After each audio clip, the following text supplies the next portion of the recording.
Hello and welcome to the Transportation Development Program. We're all about the Transportation Sales Tax Program, and many of you know that about 2004 or so we were able to get a referendum through the public so that we could bring about the dollars that we need to improve our road systems. We have bonded projects and allocations projects, small projects, large projects. What we want to do with this program is to inform you on how well we're doing. And there's been a lot of effort put into making improvements to our road system. And we want you to know exactly how that sales tax is being spent and the fact that we are doing it for you, the residents of Charleston County. I'd like you to meet my first guest for this program. He is chairman of County Council now, Elliott Summey. Welcome, it's nice having you. And I'm going to talk with Steve Thigpen, and he is with Transportation Development later on in the program, and he'll talk to us about specific programs and specific projects that we've undertaken and the rewards of those and how well they're doing. But first we talk with the chairman, we get the politics out of the way, and how are things going with the Transportation Sales Tax Program? Are you pleased? Oh yeah, things are well. We're getting a lot of stuff done. If you think about all the road improvements you've seen done over the last 6 or 7 years, I mean, they're all transportation sales tax related, whether it's Johnny Dodds Boulevard or Palmetto Commerce Parkway, Bees Ferry Road. We're getting a lot of things done. We're real proud of the efficiency that the program has brought.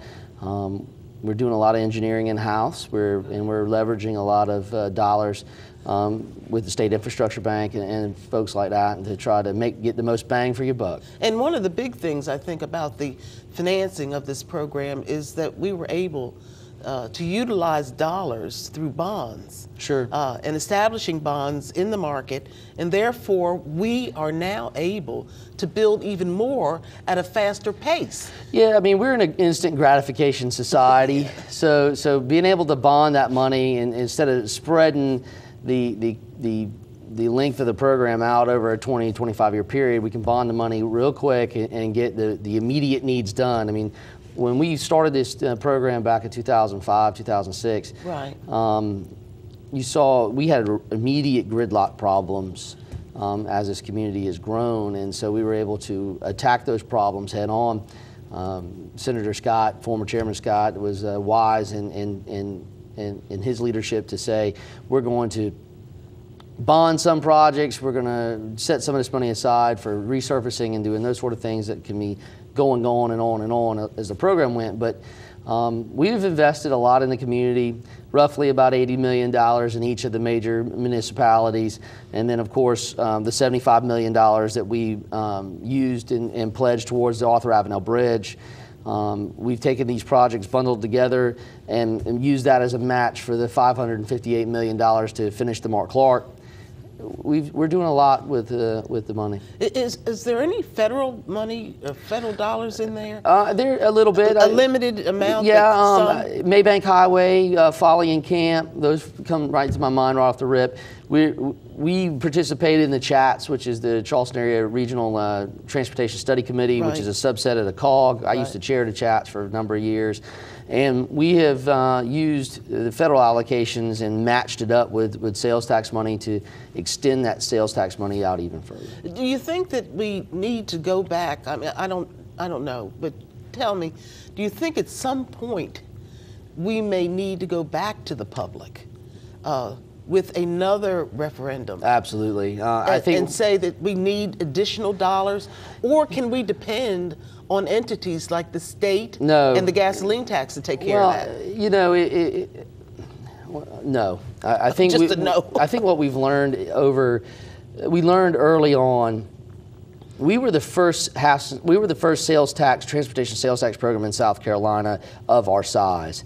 The reason it happened was there were folks like Tim Scott, Keith Summey, Joe Riley, who were working with the legislature, working with the Department of Transportation, looking for funds. And the message they got is that if you come with an empty bucket, you'll leave with an empty bucket. If you come with something in the bucket, we'll help you try to fill it. And so that's what the birth of the sales tax program was about. And you know, as time has gone on, we see less and less money coming from the state to even repair roads, much less build new ones. Federal government's even worse. So it's been put on our backs to try to take care of our own stuff. If someone gave me $1 billion tomorrow, $1 billion would it be? Yeah. I could not fix all the transportation road problems in Charleston County. Let's just look at some quick ones. I-526, I-26 interchange, it fails. There's about 139,000 cars a day to go through that intersection. It was built to hold about 80. Every afternoon or every morning when you turn on the radio and you're in the car, you just hope, oh Lord, please tell me there's not a problem at 526 and I-26. Right. To fix that interchange is $500 million. Oh my goodness. By itself. Yeah. We need to widen the Mark Clark as it exists today. Will we widen the Mark Clark? Yeah, Now, it's you know, supposed that's to be. A project it's a pretty big project. And it's been hanging out there for a while. It's partially funded. Where do we? Yeah. It's partially funded by the DOT. It's looking at changing some interchanges around, which will be good. That looks like about a $400 million project. We need to widen I-26 from the Port Access Road to 526. If you think about it, 26 is already widened west of there. But we need to widen that first leg because we got the new port terminal coming on on the Navy base. That's going to put another 50,000 trucks a year on our road. We need to widen that. That's $350 million. We're doing the roads around the airport. Charleston County is taking that on ourselves in conjunction with the state, with the new International Boulevard, Palmetto Commerce Parkway Phase 3, a new interchange off the interstate. All in, that's about a $260 million project for those three things. So we've got, and that's just in North, I'm just naming stuff in North Charleston. Sure, Let's go over to West Ashley. Yeah. You know, Main and 17 is a nightmare. This super street thing that they're talking about doing is not going to work. So we need a real overpass there. Tell us what a super street is, well, I'm not without getting into it. I'm not an engineer, but they tell me that it's a very long, drawn-out intersection where people make loops to do things, which is a Band-Aid, but we need a real overpass at Main and 17. That's going to be about a $30 million project. We need more improvement. Mount Pleasant needs a whole lot of stuff. You need to finish connecting Hungry Neck Boulevard all the way down to the market at Oakland. We need to realign Long Point Road at 17 and connect it to Old Georgetown Highway and Rifle Range Road. What's interesting about what you're talking about right now as it regards all of these different projects and the needs that are associated with these projects and the effort that's being made by the county government and our towns, our cities, Sure. small cities too. But it sounds like there's no one easy fix.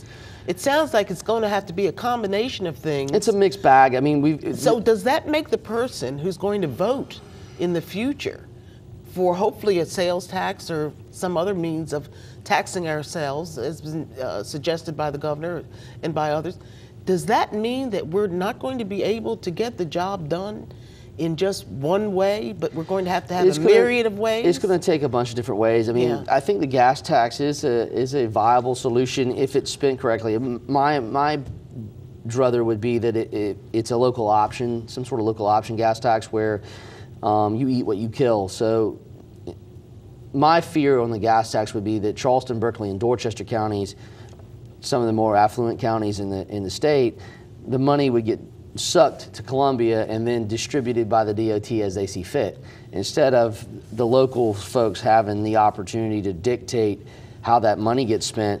You know, we are the job creator in Charleston, Berkeley, and Dorchester. We announced another 1,300 jobs on Friday. We've announced 15,000 jobs since the market crashed in 2008, and 1,300 people a month move to the Tri-County area.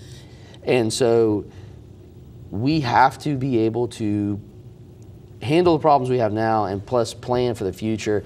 And if the gas tax is all dictated out of Columbia, it becomes politics again. Oh boy. And that doesn't get anything done. I mean, you look at the Mark Clark, it's been mired down and spinning our wheels for a long time.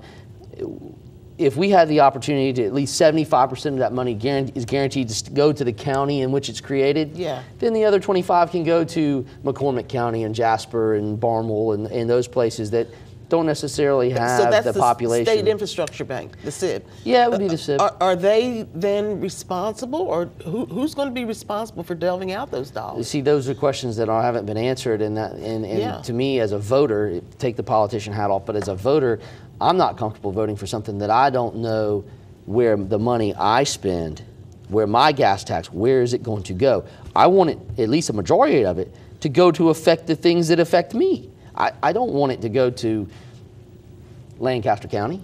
I don't want it to go to Florence County. Which is the way that the infrastructure bank operates. Yeah, it's operated, it's politics. It's based upon need, but Right. it's also based upon who's in power. I mean, in Charleston for last few years is reap the benefits of that. They're Arthur Avenue Bridge, Mark Clark, the Crosstown.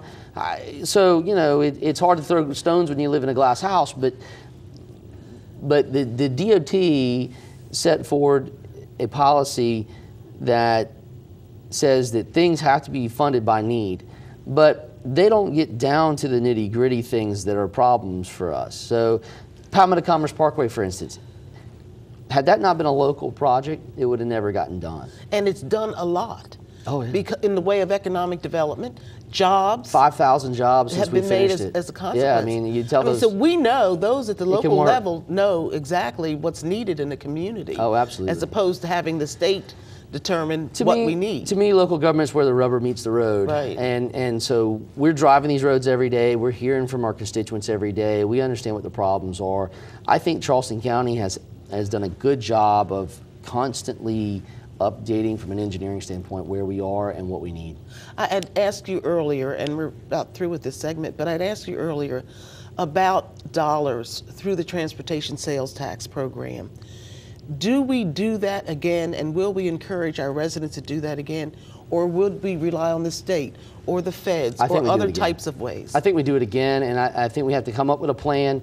I think last time we stumbled through it a couple times. I think we have to say, here's what we need to build, here's how much it's going to cost, and here's where the money comes from, and then put it to the voters and ask them to decide. Can we? That's the point I want to make. Can we say to the taxpayers, to the voters, that yes, this program, this transportation sales tax program, has worked, Oh, yeah. and you will be at your best in this community if we do it again, except for less or more? Are we going for a full penny, or? I don't know. I think we need to really understand what our needs are, and that will take a few months to put that together. But you know, the half-cent sales tax helps pay for mass transit. We need more mass transit. It helps pay for green space. We need more green space, and it helps pay for roads, which we obviously need a whole lot more of. And so I think when we look at those three things, we need to understand what those needs are going to be for the next 20 years. And then we put forth to the public, here's how much money we need to raise. And we need to say very quickly that the county council, not just county council, but other community leaders are helping us decide on how those dollars are spent. Oh, sure. Whether it's the city of Charleston or Allendale or what have you. They are involved. We have to have buy-in from all the municipalities. It doesn't work without them. If you remember back when it passed the last time, Harry Hallman, God rest his soul, and my dad and Joe Riley were standing out on Highway 17 in Mount Pleasant handing out pennies, begging people for the vote. Right. And so we've got to have buy-in from everybody. Everyone's got to feel like they're getting their fair share. And I think Charleston County does a good job of keeping an equal hand and all that. Well, Chairman Summey, it has been a pleasure talking with you. Thank you. We're going to go into our next segment now. We're going to be talking with the gentleman from the Transportation Sales Tax Program who's with Charleston County. He is with Transportation Development, and we're going to find out what transportation development means and how it's functioning and the successes as well as a few challenges. We'll be back in just a moment. Don't go away.